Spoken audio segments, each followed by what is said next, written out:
Hey, thanks for tuning in. I wanted to give an update, recap of year 2024 and give you some notes and plans on what I have in store for 2025. And excuse me for looking at my notes, but so much happened in 2024 if you followed along. First, I wanted to share with you just how enjoyable it was to see the courthouse go from being completely gutted, plumbing, everything. If you watched our videos, you got to see a lot of that, clear to our grand reopening May 31st. We walked back into our courthouse. We had a treasurer on the main floor. We had plumbing that worked on all floors, and we had new painting, new carpet, a new roof, new heating and air, which was the main reason, one of the big main reasons, because anybody that had been in the courthouse knew that for the past probably 30 years, the heating and air just wasn't working and it wasn't sufficient. So now we've got a new courthouse that you can enjoy for the next, we hope, 100 years or so. And so that's probably one of the biggest things that we did last year. If you want to go back, there are links out on YouTube, and I'll try to share them on Facebook as well, that you can click on the links and watch the videos and see the courthouse being remodeled from start to finish. And I hope you enjoyed that. It took a little time, but it was worth it for us to see all of the changes. And one of the most exciting things about the remodel project is much to, I'd say a little bit to our surprise, we came in under budget, and we were back in the courthouse about a few weeks at least before we thought we would. So I don't know too many projects, especially that size, that come in under budget and in less time than you expect. But as you can look, I'm sitting right now in the commission chambers in the newly remodeled courthouse, and it is very nice. And it's nice that people don't have to go upstairs to get their tag and pay their taxes. Another controversial issue, though, that I want to share with you was solar farms. If any of you followed along, we had solar farms that wanted to come here to Great Bend. This was a very controversial issue because we had many taxpayers that were for it. They stood to make some money on these solar farms on their properties. And then, as you know, we had many people that were absolutely against it. Cheyenne Bottoms, and there's just so many reasons that they did not want the solar farms here. And so with that, the Planning Commission worked tirelessly. I mean, tell you, those guys need a big shout out and a thank you, and Judy Gorm and her department, because they worked endless hours to try to come up with regulations that would keep Barton County safe, but would be fair to everyone. And so on March 29th, our county commission adopted regulations that we feel was for the best of everyone. There was some compromise, and there was a lot of areas that there were just no compromise. You can go out on the website, county website, and see the regulations. We feel we adopted what was best for Barton County and its safety. And I think there'll be more talk coming up on the solar farms, but for now, at least the regulations were adopted.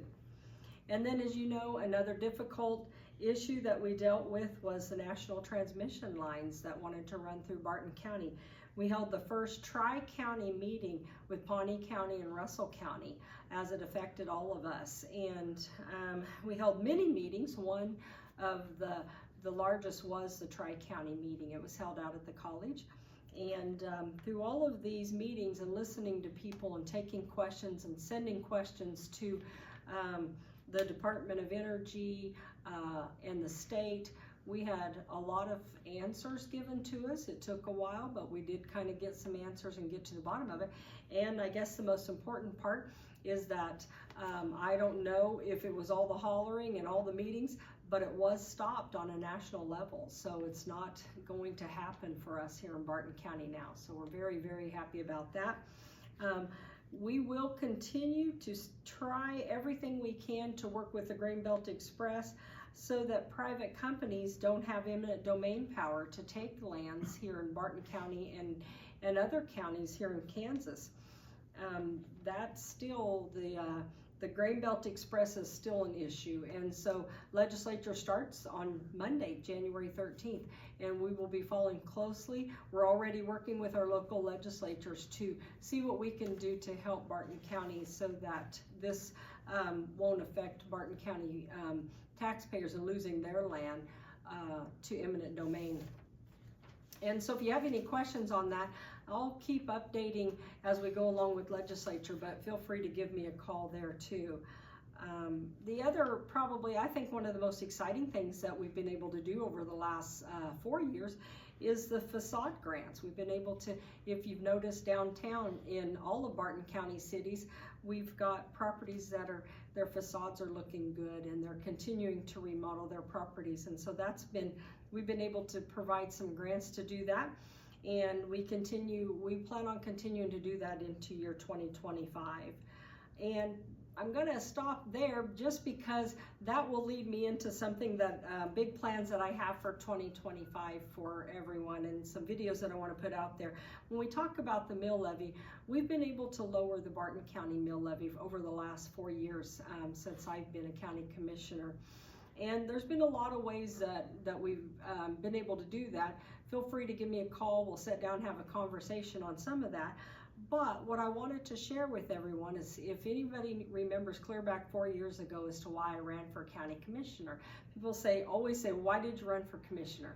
Well, being the county appraiser, I listened to people who were concerned about their property taxes and how they were going to afford to stay in their home. And so as we move along with budgets in such a very difficult situation, I want to show you where your taxpayer dollars are going. And how I plan on doing that is I plan on taking every entity that takes money from your Barton County mill levy and show you exactly where your taxpayer dollars are going.